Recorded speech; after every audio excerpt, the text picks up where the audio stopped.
17 বছর বয়সে বিদেশ চলে গেছে ছেলেটা। 17 বছর বয়সে 3টা বোনের বিয়ের দায়িত্ব ছিল ওর। যারা বাংলাদেশের দরিদ্র সীমার গণনায় আসতো, এই 17 বছরের ছেলেটা বাপ মা ভাই বোন আত্মীয় স্বজন, ক্রিকেট ফুটবল ক্যারাম ব্যাডমিন্টন, শীতকালের গরমকালে পুকুরে ডুব দেওয়া, সাঁতার কাটা, হ্যাঁ সবকিছু কোরবানি করে বিদেশ চলে গেছে 17 বছরের ছেলেটা।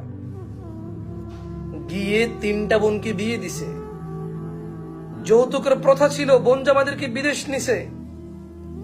এই 3জন মানুষ বাংলাদেশের দরিদ্র সীমা থেকে মুক্তি পেয়েছে। এই 3টা মেয়ের উসিলায় 3টা স্বামী দরিদ্র সীমা থেকে মুক্তি পেয়েছে।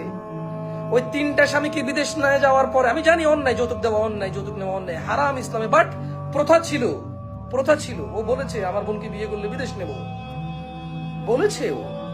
ওই 3টা বোনের হাজবেন্ড বিদেশ যাওয়ার পর 3টা পরিবার স্বাবলম্বী হয়েছে। এ হল সে প্রবাসী। ও আবেগী হবে না কে হবে?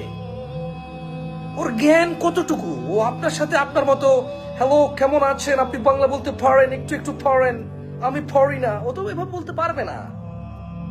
আম লাইক এরকম বলতে পারবে না তো। ও নোয়াখাইল্লা বলে, বরিশাল্লা বলে, ও চাটগাইয়া বলে, ও রাজশাহী বলে, ও চাপাই কথা বলে, ও খুলনা বলে, সাতক্ষীরার কথা বলে, ও ঢাকাইয়া কুট্টি বলে, ও কেরানীগঞ্জ নারায়ণগঞ্জের ভাষায় কথা কয়। ও আপনার মতো কথা বলতে পারবে না তো। 17 বছর বয়সে বিদেশ গেছে। না, আপনার মতো ডাক্তার ইঞ্জিনিয়াররা কম বিদেশে যায়। বাংলাদেশের বহু মানুষ গিয়ে কোয়ালিফাইড হয় না। এখানকার টেকনিশিয়ান ওখানে গিয়ে টেকনিশিয়ান হয় না। এখানকার প্লাম্বার ওখানে গিয়ে প্লাম্বার হয় না। ইনফ্যাক্ট অনেক ক্ষেত্রে এখানকার ডাক্তাররা ওখানে গিয়ে ফার্মাসিস্ট হয় শুরুর দিকে, যারা আমাদের দেশে ডাক্তারি করে। আমি সবার কথা বলছি না, কেউ কেউ।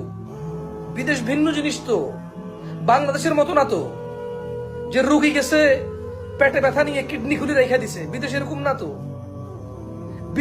তো। নির্লজ্জ বাপ মা তার বাচ্চাকে নকল দেওয়ার জন্য স্কুলের পাশে দাঁড়ায় থাকে। বিদেশ এরকম না তো। নির্লজ্জ লজ্জাবিহীন বাপ মা, ছোট ভাই বড় ভাই তার ভাইকে নকল দেওয়ার জন্য স্কুলের বাহিরে দাঁড়ায় থাকে। এত নির্লজ্জ না তো ওরা।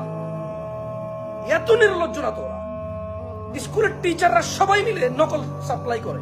কেন? তার স্কুলের বাচ্চারা ফেল করলে তার স্কুলের বদনাম হবে, স্কুলের এমপিওভুক্ত চলে যাবে, স্কুলের মান কমে যাবে। তো শিক্ষকরা নকল করাচ্ছে কেউ কেউ, বাট এর এক্সিস্টেন্স আছে। এটা লজ্জাজনক। যে একজন শিক্ষক, আমি সবার কথা বলছি না, আপনি নিজের উপর নেবেন না। সরি